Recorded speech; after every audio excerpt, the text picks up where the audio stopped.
Hello friends, SRH food சேனலின் அன்பான வணக்கம். ஃப்ரெண்ட்ஸ், இங்கே பாருங்கள், அடை தான் ரெடி பண்ணியிருக்கேன். ரொம்பவே நல்லாயிருக்கும் ஃப்ரெண்ட்ஸ். இங்கே பாருங்கள், தக்காளி சட்னி தான் வச்சுருக்கேன்.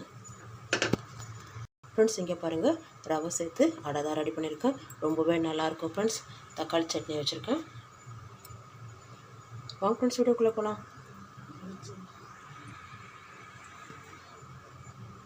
இங்கே பாருங்கள், நல்லாவே சூடாகவே இருக்குது.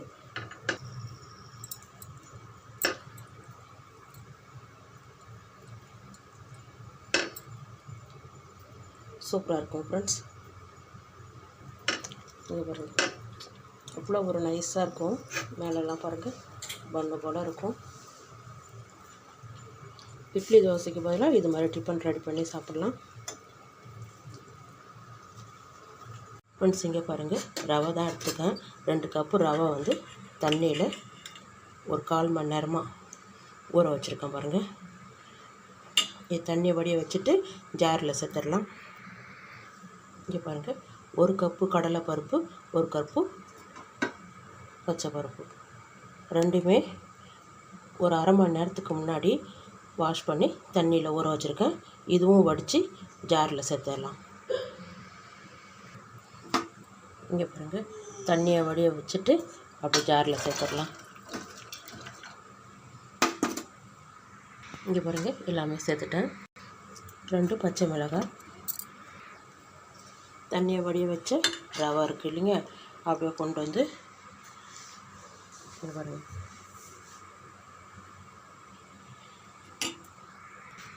இங்கே பாருங்கள், அப்படியே கொரப்பாக அரைச்சிடலாம். ரொம்ப கொரப்பாக வேண்டாம், கொஞ்சம் நைஸாகவும் இல்லாமல் மீடியமாக இருக்கிற மாதிரி. இங்கே பாருங்கள், இந்த அளவுக்கு அரைச்சிருக்கேன்.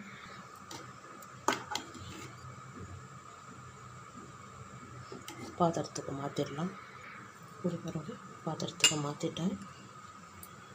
இதில் கொஞ்சமாக பெருங்காய பொடி ஒரு 1/2 டீஸ்பூன் வர அளவுக்கு சேர்த்துருக்கேன். 3 வெங்காயம் பெரிய சைஸு இதெல்லாம் பொடிசாக கட் பண்ணியிருக்கேன்.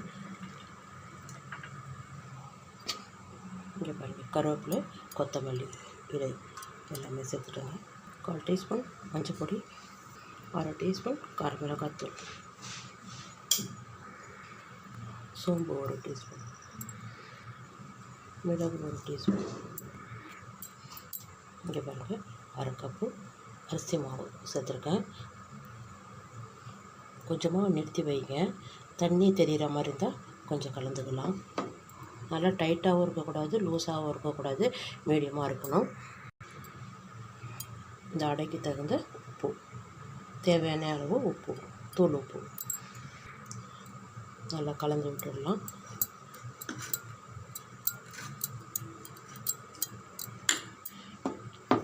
மீதி இருக்கிற மாவையும் சேர்த்துருங்க, சரியாக இருக்கும். இங்கே பாருங்கள், 1 கேரட்டு திருகி வச்சுருக்கேன். இங்கே பாருங்கள், 1/2 டீஸ்பூன் இஞ்சி பூண்டு பேஸ்ட்டு,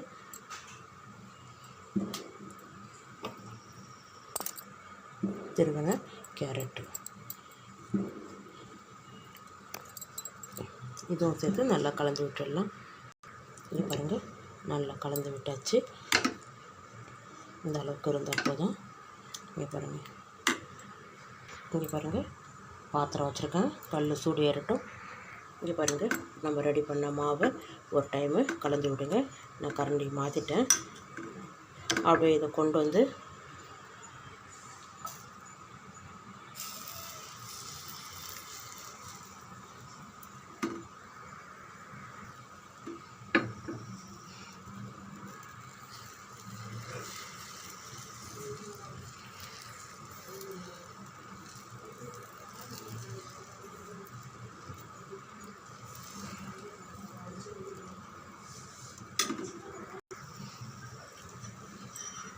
அப்படி எண்ணெய் 1 டீஸ்பூன் எண்ணெய் விடுங்க.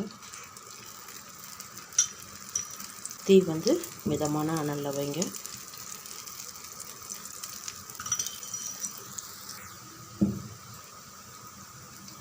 அப்படியே மூடி வைங்க. ஒரு 3 நிமிஷம் அப்படியே இருக்கட்டும்.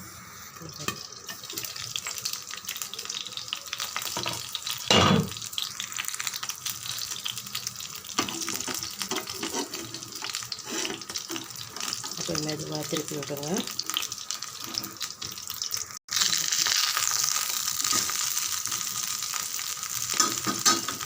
இந்த சைடு கொஞ்சம் எண்ணெய் இருக்குது, இன்னும் கொஞ்சோண்டு எண்ணெய் விட்டுடலாம். இந்த அடைக்கு சூப்பராக இருக்கும். நல்லா மொறுன்னு உள்ளே நல்லா நைஸாக சாப்பிட்றதுக்கு அவ்வளோ ஒரு டேஸ்ட்டாக இருக்கும். இங்கே பாருங்கள், இதமான மணலில் தான் நல்லா இந்த மாதிரி கலர் கொடுக்கும். எல்லாம் ஒன்று போல் சேர்ந்து வரும். இங்கே பாருங்கள், நல்லா சிவந்திருக்கு, நல்ல வாசனையாக இருக்குது. இங்கே பாருங்கள்,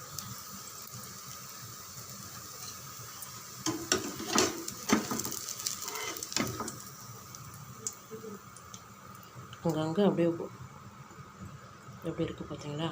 சூப்பராக பாருங்கள், நல்லாயிருக்கு. அப்படியே தட்டுக்கு மாற்றிடலாம்.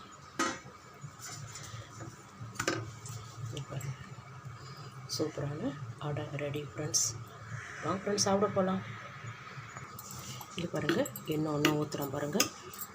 ஒரு டைமும் ஊற்றும் போது கலந்து விடுங்க.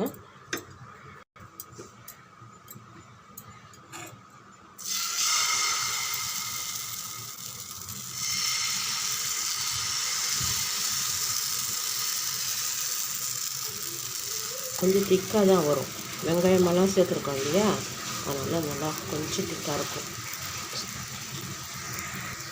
நம்ம தோசை ஊற்றுற மாதிரி இதை அந்த அளவுக்கு தீர்த்தி ஊற்ற முடியாது. எண்ணெய் விட்டுடுங்க, அப்படியே மூடி வச்சிடலாம். இதே மாதிரி மீதி இருக்கிற மாவெல்லாம் சுட்டு எடுத்துடலாம் ஃப்ரெண்ட்ஸ். அப்படியே திருப்பி போடுங்க. இங்கே பாருங்கள், எப்படி புசு புசுன்னு கிளம்பி வந்திருக்கு பாருங்கள். பார்க்கும்போதே நல்லா இருக்குல்ல, கலர்ஃபுல்லாக. ஃப்ரெண்ட்ஸ், இங்கே பாருங்கள், சூப்பரான ரவை வச்சு அடை ரெடி பண்ணியிருக்கேன். ரொம்ப நல்லாயிருக்கும் ஃப்ரெண்ட்ஸ். இந்த வீடியோ பிடிச்சிருந்தா லைக் பண்ணுங்கள், ஷேர் பண்ணுங்கள், கமெண்ட் பண்ணுங்கள், மறக்காம சப்ஸ்கிரைப் பண்ணுங்கள். அப்படியே பக்கத்தில் பெல் ஐகானை கிளிக் பண்ணுங்கள். Thank you friends.